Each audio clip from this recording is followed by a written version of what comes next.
powers of social media really do work miracles. So I'm Kaylani Vasquez. I am the CEO and founder of Boss Babes and Brunch, and we are a female identifying networking event experience. And what we do is we bring female entrepreneurs together in a space that feels comfortable, allowing them to represent their authenticity or bring out their authenticity and stay true to exactly who they are. And so we're going into our third event. And I'm just super excited. And thank you so much for having me here. Yes. I'm so excited. I definitely want to say that I think that building community is civic leadership. And I'm so excited to talk with you about the different ways that you do that very deliberately and the ways that that may look different in different spaces. So I'm wanting to stay disciplined. As you know, I'm growing my interview practice myself. So my second question in my series always is if you could say some of the institutions that you are in community with, or the places that you were educated, or a little bit about what your experience was like as a student. Yeah, absolutely. So as a student through and through, I was born and raised in New York City. So I did go to high school in New York City. I went to Jacqueline Kennedy Onassis High School. And then later on in life, I decided to continue my education in communications. And started attending SNHU online. I am a mom of one 10-year-old daughter. And so, while navigating the space of motherhood, as well as being a wife to my forever sweetheart, education was something that I kind of, in full transparency, put on the back burner for about 10 years. And then I picked it up again, and I'm still continuing my education in communications while building my business, while being a mom, while being a wife. So wearing all the hats. But yeah, I love it. I'm so proud of you. Having the ability to pursue education online is super important to Latina entrepreneurs, whether it's upskilling, whether it's attending workshops like yours. I love that you're a living example for all of us. I attended SUNY Empire State back before, I always say online education was a thing. So people used to tease me and be like, you're not really in school, but that gave me the opportunity to intern and to work in the courts and learn a little bit more. So I'm so excited for you to talk about your LLC, your business, and kind of like the community building that comes through your business. So do you want to talk a little bit about when you decided to found your business and kind of the circumstances in which inspired you to do so? Yeah, absolutely. So I'll take you a little bit on a journey of how Boss Babes and Brunch was curated. At the height of the pandemic, my husband was furloughed from his job. And so just in trying to keep afloat, right? Just the same way the rest of the world was trying to do. We were all trying to see, okay, what are we going to do next? Where do we go from here? How do we maintain a home still while going through all of this? So I started what was called Collections by Lani at the time. And it was an e-commerce business where I would basically make t-shirts and mugs. Actually, this mug, I don't know if you can see it, but it's one of my creations. I love it. Yeah.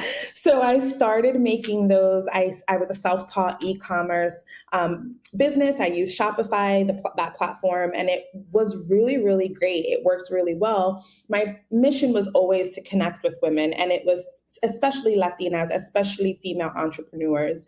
And through Collections by Lani, that's exactly what I was doing. I then left my 9-to-5. I was working in corporate for 7 years as a pediatric care coordinator for the state of Connecticut. And I then said, you know what? I am ready to leave. This is my way out. Collections by Lani is doing well, and I can see myself really going far with this. So I left my 9-to-5 and pursued full-on entrepreneurship back in the beginning of 22. I want to say January 22. And the summer of 22, Collections by Lani wasn't doing so well. I started vending at other events and selling at pop-ups. And I realized that there was a need in the community for more. And what was that more? I hadn't figured it out quite yet, but I always had a passion for speaking on stages. I always had a passion for connecting with women. And like they say, when you speak to the heart, you speak to everything. So I then said to my then business partner, why don't we start a networking event and just bring women together? What's the worst that can happen? So we held our first event in November of last year, where we had 50 women join us. And I thought that was incredible. I said, 50 women. Oh my, this is absolutely incredible. The name Boss Babes and Brunch was, curated. It was created. It made sense. It flowed. It was everything we wanted it to be. And after that event, I said, let's continue. Like, we've got to keep this going. There's a need in the community and women are asking for this. They're yearning for this. So in May of this year, on May 7th, we held our second event. And that event brought out 215 women. Kehlani, no. 215. And was that in Connecticut? That was in Connecticut. Oh, yes. My goodness. And also, you were a pediatric core coordinator. That's why you can handle all of this. When you said that, I snapped like, okay. So, Yes. this is where this is coming from. That's incredible. Yeah. Yeah. So 215 women. And at that point, I said, my faith is heavy in God. And I said, this is where it's at for me. Right. So I just continued and I said, all right, I'm going to bring this back to my hometown now. Going solo after our May event, I gained full ownership of Boss Babes and Brunch, became the CEO and sole founder of Boss Babes and Brunch. And now going into New York City, I was born and raised in Midtown Manhattan. It makes so much sense for me to go back home. And we're expecting 150 women, which is And then can I say where you are? Yes. So I'm in Buffalo and I know that you're trendy. So you're in Dumbo where everything trendy and everything fun and everything vintage and everything is right now. That's so fun and amazing.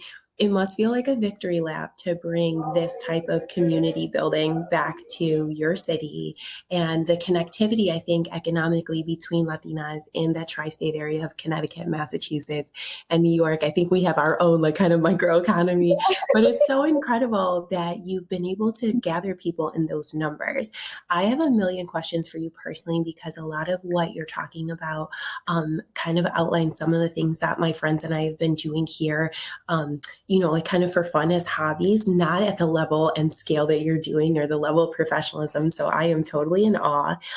Thinking about your next event and the one that you're planning after it, who are the people that you want to collaborate with? I was so excited to list the folks that you invited on LinkedIn and the power in doing it and just seeing their identities. Kehlani, that was transformative in itself. So I know the brunch is going to be amazing, but looking forward, do you have a list of women who you're I'm really excited to build with, or that you want to mention with this event coming up? I mean, the list goes on, I think, with the women that I would love to collaborate with. I would say any woman who's open to the idea in building on her community and lifting women up and staying true to authenticity and all that means for them, then I'm game. I'm open to the idea of having anybody. In a dream world, if I'm being 100% transparent and candid, I would love to have an opportunity to sit with either J-Lo or the Kardashians, just because I feel like when it comes, from a business standpoint, J-Lo being Latina from the Bronx, born and raised, it's huge to see how much she's transformed just in her career, and through all her boss moves, basically. And then in terms of the Kardashians, from an entrepreneurial, again, mindset, they have incredible businesses. And I'd love an opportunity to sit and just have a chat with them and also offer them a platform to really connect with women in the community in that way. Yeah, and I definitely have a response. And just in terms of my personal opinion as the facilitator of the show, I think that values-based business is something that really represents a lot of our neighbors and the way that our neighborhood here in the West Side and in New York City and many places is operated. And I think when I think of the two families that you mentioned, I think of Kim's work in criminal justice reform and how she's used her business and the business opportunities that have been afforded to her to fight, along with other people in that arena for justice, and kind of how that's a balance. So I'm so excited to talk about, just for my lens, right, the economic connectivity that is almost some ways intrinsic and immeasurable.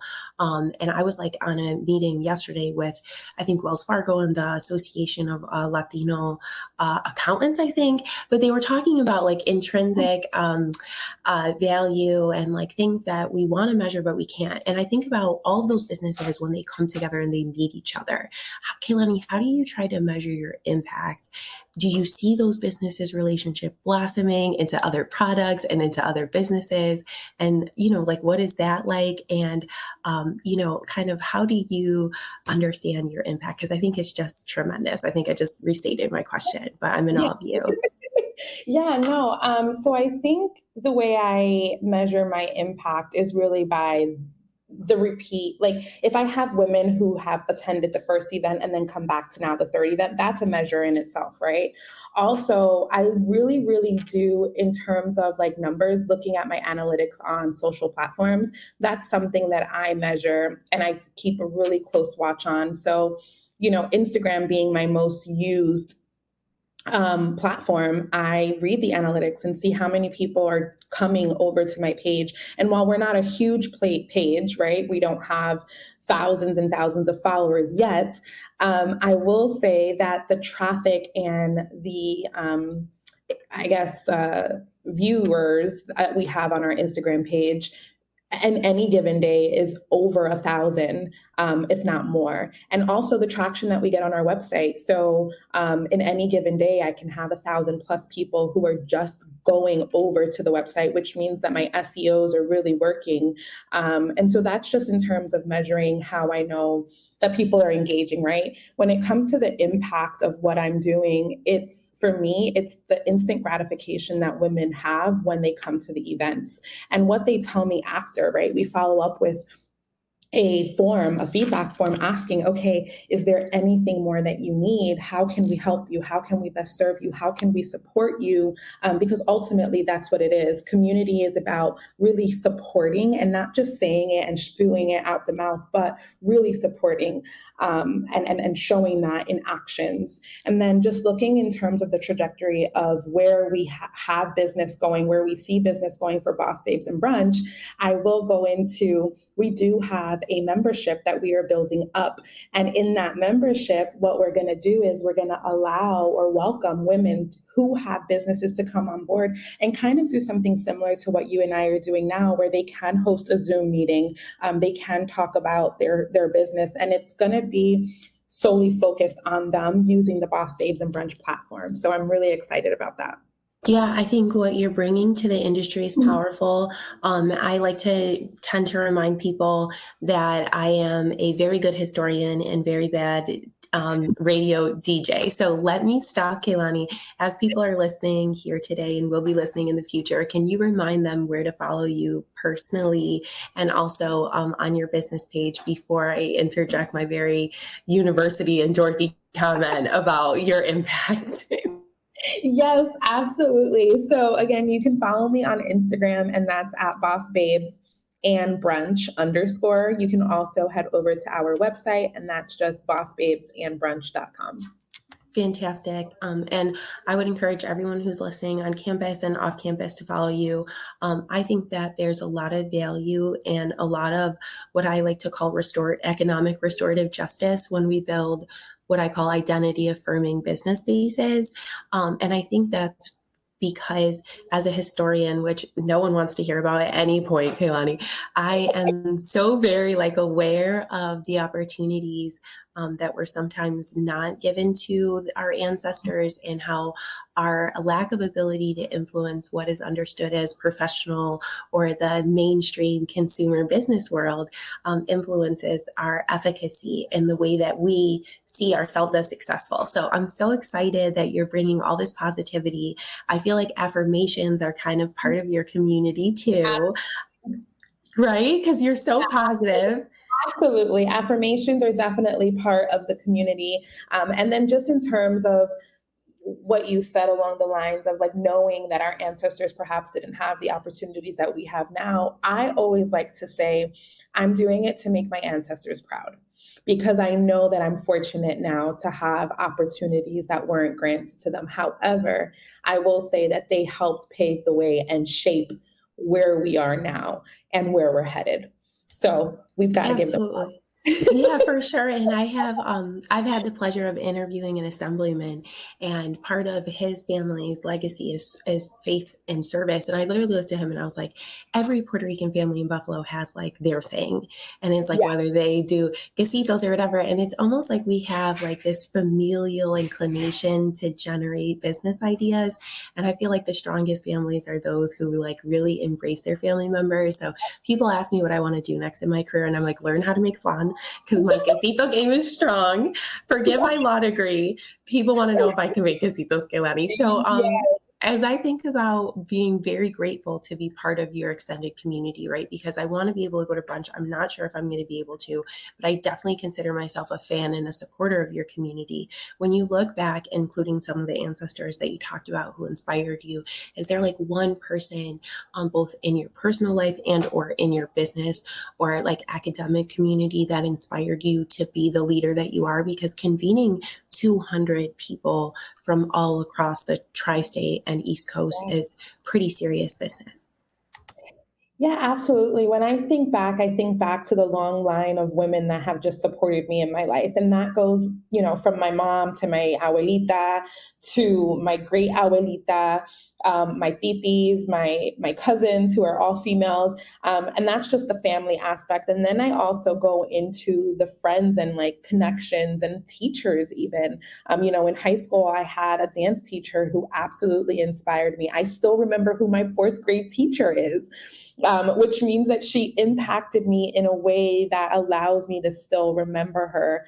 And I still have really great connections with a lot of those educators because they played such an important role in my life.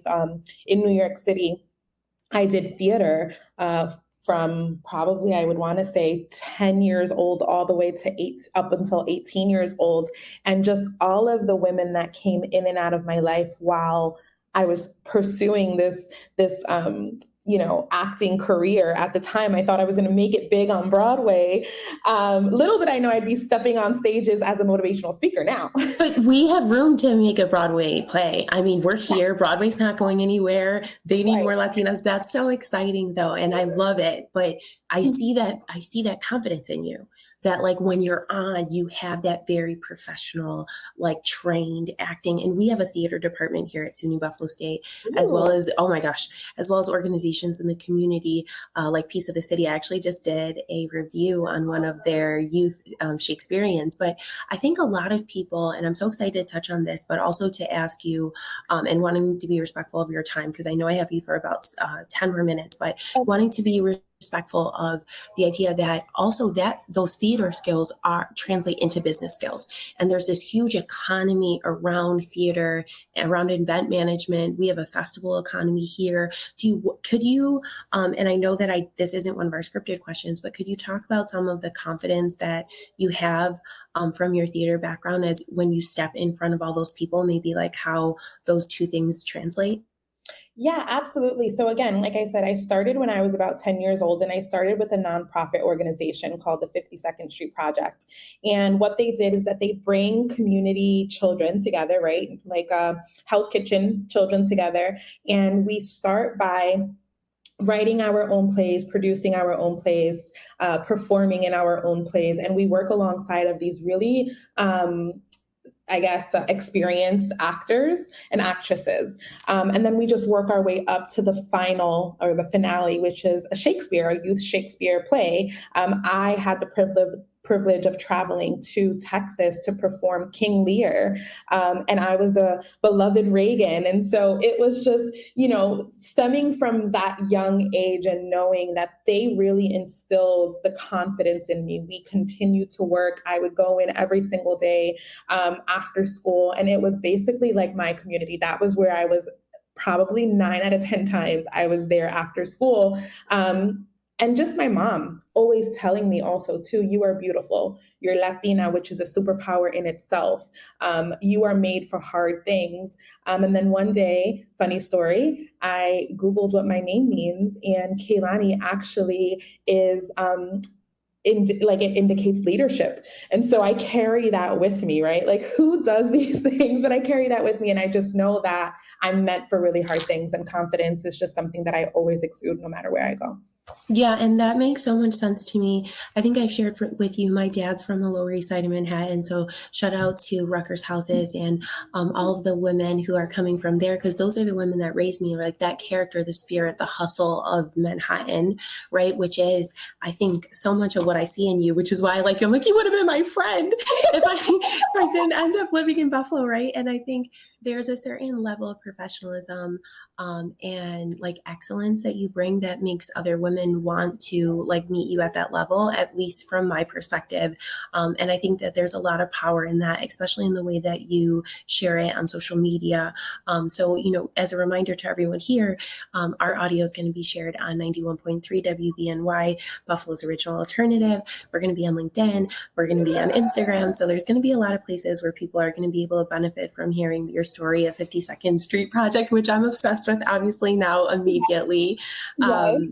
And shout out to the Henry Street Settlement and my cousin and many other people in my Latino family who contributed to that dynamic nonprofit environment that is in New York City. I have two more questions for you. One is, do you have any advice for a young person? But I want to also add a caveat, right? Because it's August and we are a teacher's college and we have or teacher's university, sorry, and we have a lot of students who are looking at entering the classroom. So I would just want to ask you to answer the question in two lenses, right? Like, what advice you would have for a young person who's starting off their journey in business? And then second of all, what advice might you have for a young teacher or a young person that's going into an environment as a helping person who may be different from that community that they're serving? Okay. I know you got it. I'm like, I know you don't need a playback. You got this. You're from Manhattan. Okay, so I would say, so just in the first part, answering the first part, any young person who's looking to get into business, I just say just go for it. And I know that is easier said than done, but believe enough in yourself to know that all of the things you've gone through in life have prepared you for what you're about to go through. And it's I don't know, it's easier said than done. You're always gonna, I guess, struggle also too. Like entrepreneurship is not easy, but find that community. Once you find your community, you're golden. And never quit. Never, ever, ever quit. Just keep going, even when the going gets tough. And then in answering the second part of that question, I would say as an educator, do the research and support the young adult who's looking to get into that business or into that field, and really shaping their community. Like you are such an important role or play such an important role in their journey. So being really impactful and giving them the tools that they need to continue to propel forward is super important. Thank you. And I think that both of those comments are useful to me. I'm very selfish. I listen back to my own interviews, Kaylani, when I need inspiration. But I think there's something that you said throughout the interview that I think is going to stick with me is you are made for hard things. Because I think the economic and both physical infrastructure of Manhattan is so dense that sometimes it can be in itself just standing there overwhelming. But the spirit that's kind of generated for people who live and flourish there, I think is one that I'm always like in awe of. And we have so many students that come from all over the world, but very much many who come from downstate. So shout out to everybody who's moving into the dorms now with that spirit. We're so excited to have you, and you're definitely going to find a home here in the West Side. So Kaylani, I just want to thank you for your patience in scheduling with me. I know that you're in the middle of planning an event. Thank you for all of the different ways I've reached out to you. I think I've emailed you, Instagrammed you. I think I probably sent you a million different ways. I know you're a communications expert, so I'll definitely streamline that in the future. Definitely be requesting of a physical interview. And just my last question as we close this space is if you had any questions for me about like our university or campus or any of my personal journey, but I'm just really, really excited to highlight your leadership and to encourage everybody to learn more about your organization and your coming professional network that you're building digitally, which is so cool. And I'm humbly begging to be a part of begging.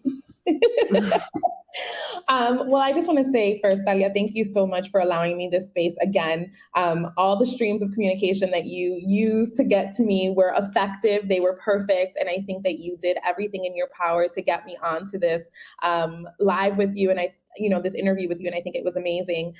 Secondly, one of the questions that I always ask everyone is, How can I best support you? And where do you see yourself in the next 5 years growing, glowing, and going? I'm not surprised that you're prepared with questions and they're significantly better than mine. um, so, um, so where do I see myself in the next 5 years? Definitely a part of the dynamic community that I feel like you're a part of. Like I've been able to step into digitally a group of amazing business people who are organizing and creating pathways of access and information in so many different communities. So I definitely want to be there. I definitely want to do more business writing, like write more commercially. I am a columnist, so I write Latina history. I'm on my 43rd feature, and those are circulated in Central and Western New York, right? So we're super excited about that. So growing my presence as a writer in service to our business community and to highlight professionals like you.